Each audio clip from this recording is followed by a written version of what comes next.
चलिए खबरों का रुख अब कर लेते हैं फटाफट अंदाज में। केंद्रीय मंत्रिमंडल ने बुधवार को प्रधानमंत्री गरीब कल्याण योजना स्कीम को 3 महीने और बढ़ाने का ऐलान किया है। इस स्कीम के तहत देश के 80 करोड़ जनता को मुफ्त राशन दिया जाता है। यह योजना 30 सितंबर को खत्म होने वाली थी, लेकिन अब कैबिनेट ने इसे 3 महीने और यानी कि दिसंबर 2022 तक बढ़ा दिया है। इसकी जानकारी केंद्रीय मंत्री अनुराग ठाकुर ने दी। इसके अलावा कैबिनेट ने और भी कई अहम फैसले लिए हैं। केंद्र सरकार के कर्मचारियों को पेंशन भोगियों के लिए महंगाई भत्ते में 4% बढ़ाने का ऐलान किया गया। केंद्रीय मंत्री अश्विनी वैष्णव ने बताया है कि केंद्र सरकार ने नई दिल्ली, छत्रपति शिवाजी और अहमदाबाद रेलवे स्टेशन के पुनर्विकास के लिए 10,000 करोड़ रुपए की राशि का आवंटन किया है।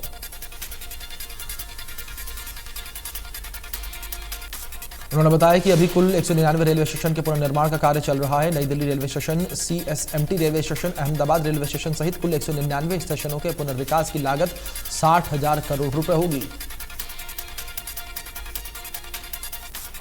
चंडीगढ़ एयरपोर्ट का नाम अब बदला जा चुका है। अब से चंडीगढ़ एयरपोर्ट को भगत सिंह एयरपोर्ट के नाम से जाना जाएगा। चंडीगढ़ एयरपोर्ट के नामकरण कार्यक्रम में केंद्रीय वित्त एवं कॉर्पोरेट मंत्री निर्मला सीतारमण ने कहा है कि महापुरुषों को याद करके गर्व महसूस होता है। निर्मला सीतारमण ने कहा है कि आजादी के 1,000 साल पूरे 100 साल पूरे होने पर भारत विकसित देश होगा। भारत को पूरी तरीके से आत्मनिर्भर भारत बनाने पर जोर दिया जा रहा है। चंडीगढ़ एयरपोर्ट का नाम बदलने पर वीके सिंह ने कहा है कि यह न केवल पंजाब के लिए बल्कि पूरे देश के लिए एक प्रतिष्ठित क्षण है। सीएम मनोहर लाल ने चंडीगढ़ एयरपोर्ट का नाम बदलकर शहीद भगत सिंह के नाम पर रखे जाने की घोषणा पर प्रधानमंत्री नरेंद्र मोदी का आभार व्यक्त किया। रविवार को पीएम ने मन की बात में इसका ऐलान किया था। पंजाब के सीएम भगवंत मान ने कहा है कि भगत सिंह एक व्यक्ति नहीं थे, एक मेंटोर थे। 23 साल की उम्र में भगत सिंह ने फांसी का फंदा चूमा था।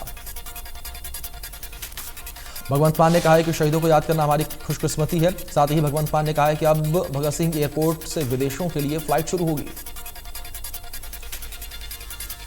हरियाणा के डिप्टी सीएम दुष्यंत चौटाला ने कहा है कि शहीद भगत सिंह को आज सच्ची श्रद्धांजलि मिली है। देश आजादी का अमृत महोत्सव मना रहा है। चंडीगढ़ एयरपोर्ट का नाम बदलने पर दुष्यंत चौटाला ने प्रधानमंत्री नरेंद्र मोदी का आभार व्यक्त किया।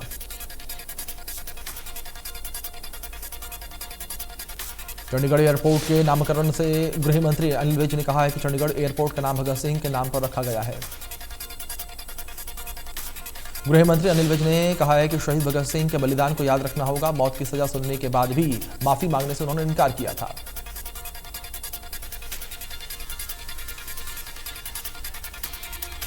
एयरपोर्ट का नाम बदले जाने पर बोले पूर्व सीएम हुड्डा, बीजेपी की वजह से हुई देरी। हमने भी दिया था भगत सिंह के नाम पर रखने का सुझाव, फिर भी देर आए दुरुस्त आए।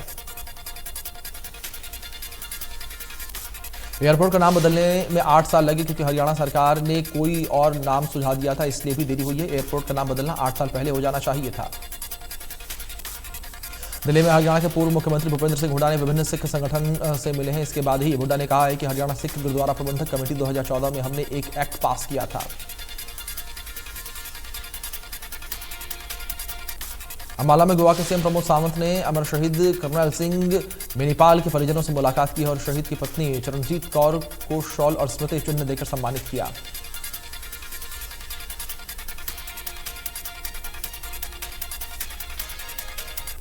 सीएम प्रमोद सावंत ने कहा है कि माता चरणजीत कौर का आशीर्वाद लेना यहां आया हूं और गोवा सरकार की तरफ से शहीद के परिवार को 10 लाख रुपए की सहायता राशि दी।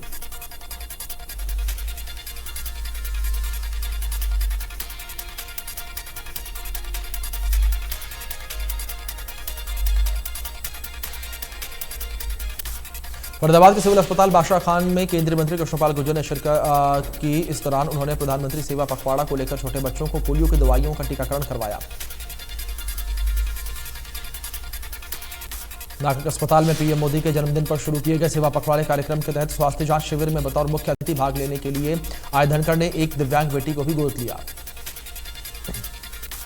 राजस्थान में कांग्रेस पार्टी में चल रहे घमासान को लेकर हरियाणा बीजेपी प्रदेश अध्यक्ष ओपी धनखड़ ने कहा है कि कांग्रेस पार्टी में इन दिनों विसर्जन काल चल रहा है। पूरे देश में कांग्रेस की मैनेजमेंट फेल हो रही है। इनेलो के द्वारा फतेहाबाद रैली के दौरान तीसरे मोर्चे की कवायद के सवाल पर बोलते हुए धनखड़ ने कहा है कि हर पार्टी अपना काम कर रही है, इनेलो भी उन्हीं में से एक है। हरियाणा कांग्रेस प्रदेश अध्यक्ष सुधार ने कहा है कि सरकार ने प्रदेश शिक्षा व्यवस्था को पूरी तरीके से ध्वस्त कर दिया है। हरियाणा का कोई ऐसा सरकारी स्कूल नहीं है जिसमें अध्यापकों की कमी ना हो। मुख्यमंत्री ने गृह क्षेत्र में अध्यापकों की कमी के चलते छात्राओं ने स्कूल पर ताला जड़ दिया, जिसमें साफ हो गया है कि शिक्षा नीति सरकार के भ्रष्टाचार की भेंट चढ़ चुकी है। उद्यमान ने कहा है कि सरकार के द्वारा 61% वह स्कूल बंद किए गए हैं जो कि भूपेंद्र हुड्डा के द्वारा उनके राज में खोले गए थे। सरकार स्कूलों में भी बदले की भावना से काम कर रही है और सरकार निजीकरण को बढ़ावा देने के लिए काम कर रही है।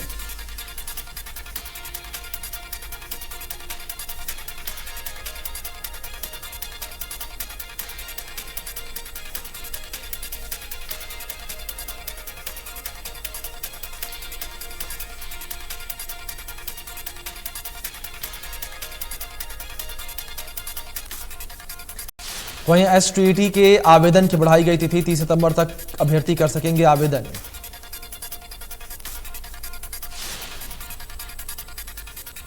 वहीं एसटीईटी के आवेदन की बढ़ाई गई तिथि 30 सितंबर तक कर सकेंगे अभ्यर्थी आवेदन। 3 अक्टूबर तक करवा सकेंगे करेक्शन।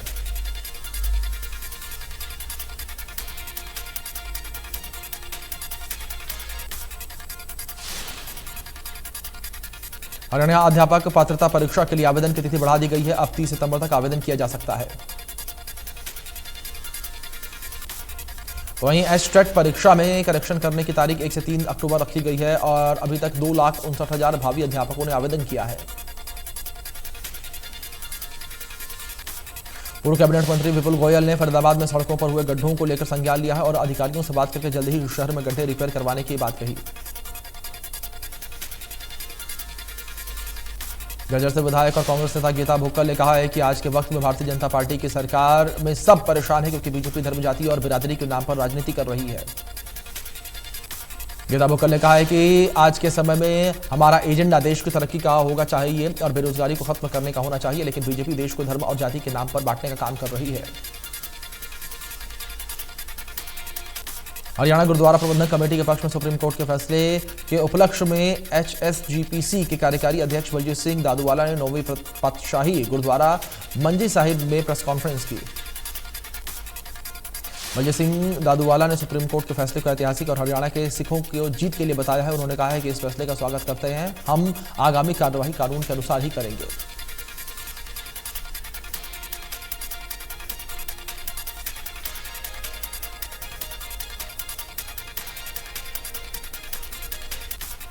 करनाल में पंचायत चुनावों का काउंटडाउन शुरू हो चुका है। पंचायत विकास कार्यालय में आरक्षित वार्डों के लिए ड्रॉ निकाला जा रहा है और एसडीएम अभय सिंह जागड़ा की देखरेख में ड्रॉ प्रक्रिया हुई। सिरसा के जिला उपायुक्त पार्थ गुप्ता ने प्रशासनिक अधिकारियों के साथ शहर में पार्कों की बदहाली और टूटी सड़कों समेत साफ सफाई का निरीक्षण किया। जिला उपायुक्त पार्थ गुप्ता ने शहर की बदहालता को देखते हुए अधिकारियों से कहा है कि दिवाली के त्यौहार से पहले शहर में सब कुछ ठीक ठाक हो जाना चाहिए। सोनीपत में घटने लगा है यमुना नदी का जलस्तर। यमुना के आसपास के इलाकों में टला, बाढ़ का खतरा, 5 फुट नीचे आया पानी। सोनीपत महत्वपूर्ण बैराज में 3 लाख क्यूसेक पानी छोड़ा गया है। बता दें कि नदी के जलस्तर को लेकर ग्रामीण दहशत में हैं। कुरुक्षेत्र में मारकंडा नदी का जलस्तर बढ़ने से लोगों में हड़कंप मच गया है, जहां पर नदी का जलस्तर 17,000 क्यूसेक तक पहुंच चुका है। कुरुक्षेत्र के मारकंडा नदी का जलस्तर बढ़ने से आसपास के इलाकों में अलर्ट जारी कर दिया गया है। बता दें कि मारकंडा के नजदीक लगते गांवों के अंदर जलभराव की स्थिति देखने को मिली।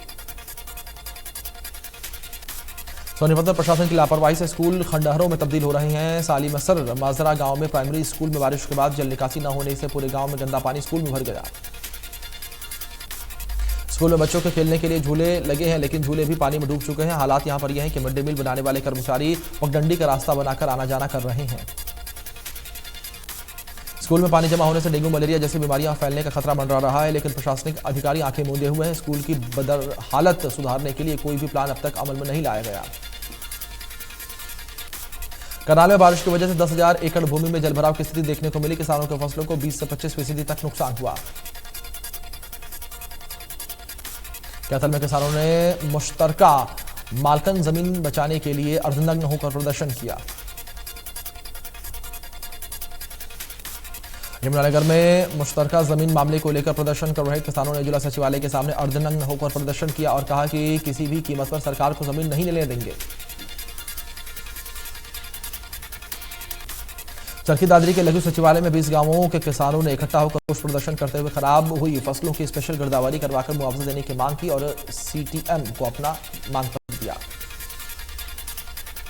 किसानों ने बताया कि उन्हें मुआवजा चेक के माध्यम से दे दिया जाए, क्योंकि सीधे बैंक खाते में भेजने पर बैंक अधिकारी लिस्ट को वापस करके पैसा वापस भेज देते हैं। भवानीखेड़ा में किसानों और अपनी मुआवजे की मांग को लेकर प्रशासन से तहसीलदार के माध्यम से गुहार लगाई है। किसानों ने तहसीलदार के माध्यम से उपायुक्त भिवानी और कृषि मंत्री और मुख्यमंत्री के नाम ज्ञापन सौंपा। किसानों ने बताया कि पिछले सप्ताह हुई बारिश से उनके लगभग 90% फसल बर्बाद हो चुकी है। ऐसे में फसलों की गिरदावरी करवाई जाए और उनके प्रति एकड़ 60,000 रुपये मुआवजा दिया जाए।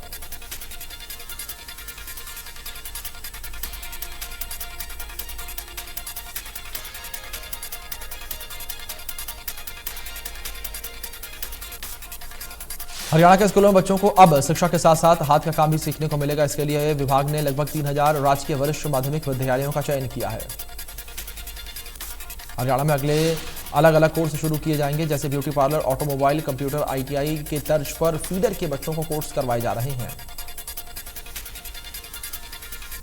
झज्जर के कस्बा बेरी में तालाब में डूबकर एक 5 साल की बच्ची की मौत हो गई। बच्ची की पहचान शिवांगी पुत्री राम सिंह निवासी राजस्थान के तौर पर हुई है।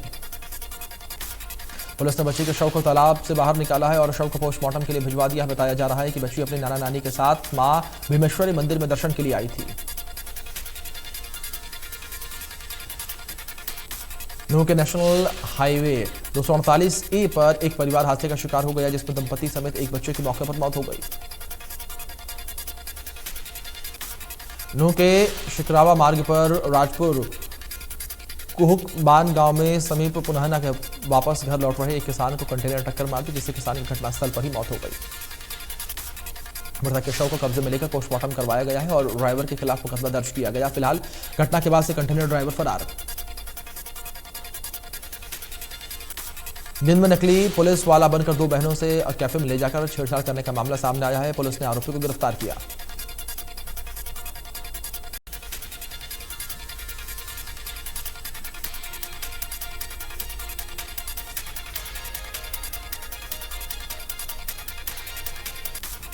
दिल्ली जयपुर हाईवे पर बुधवार को गांव सालावास में एक कार असंतुलित होकर जयपुर की तरफ से आ रही रोडवेज बस से टकरा गई। टक्कर इतनी भीषण थी कि मौके पर ही क्रेटा में सवार 5 युवकों की दर्दनाक मौत हो गई। मृतकों की पहचान गांव लाधुवास के निवासियों के रूप में हुई है। वहीं बस में 20 से अधिक लोग घायल हो गए हैं, जिनको ट्रॉमा सेंटर व बावल के सरकारी अस्पताल में पहुंचाया गया। रोहतक की जनता कॉलोनी में दिल्ली पुलिस के जवान ने कमरे में फांसी लगाकर आत्महत्या कर ली। परिजनों को सुबह पता चला तो परिजनों ने पुलिस को सूचना दी। वहीं परिजनों का कहना है कि मृतक मानसिक रूप से बीमार था, जिसके कारण उन्होंने आत्महत्या की। तो वहीं पुलिस ने कहा है कि मृतक शराब पीने का आदी था और देर रात भी उसने हंगामा किया था। करनाल के गांव अलीपुर वीरान में एक पक्ष ने दूसरे पक्ष पर गली का गेट लगाने पर गोली का और तलवार चला दी। गनीमत यहां पर यह रही कि इस दौरान किसी भी जान का नुकसान नहीं हुआ है। हालांकि 3 लोगों को गोली के छर्रे जरूर लगे हैं। तीनों घायलों का इलाज निसिंग के सरकारी अस्पताल में चल रहा है। तो वहीं पुलिस ने पीड़िता की शिकायत के आधार पर मामला दर्ज कर आरोपियों की तलाश शुरू कर दी है।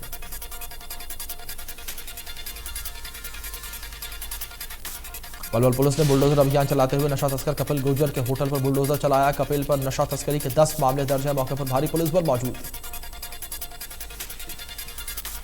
यमुनानगर के आजाद नगर में एक मकान की छत गिरने से 4 लोगों को चोट लग गई है। परिवार बेहद गरीब है और एक ही कमरे में परिवार के 7 मेंबर रह रहे हैं। घर की छत गिरने के बाद परिवार बेघर हो गया, लेकिन प्रशासन का कोई भी नुमाइंदा इसकी सुध लेने नहीं आया। परिवार ने प्रशासन की मदद की गुहार लगाई है। टोहाना शहर की जैन गली में एक शख्स को व्हाट्सएप मैसेज भेजकर कॉल के जरिए गैंगस्टर गोल्डी बराल के नाम से 12 लाख रुपए की फिरौती मांगी गई है। अमित जैन ने मामले की शिकायत शहर पुलिस को दे दी है। पुलिस ने आरोपी के खिलाफ कई धाराओं के तहत केस दर्ज कर जांच पड़ताल शुरू की।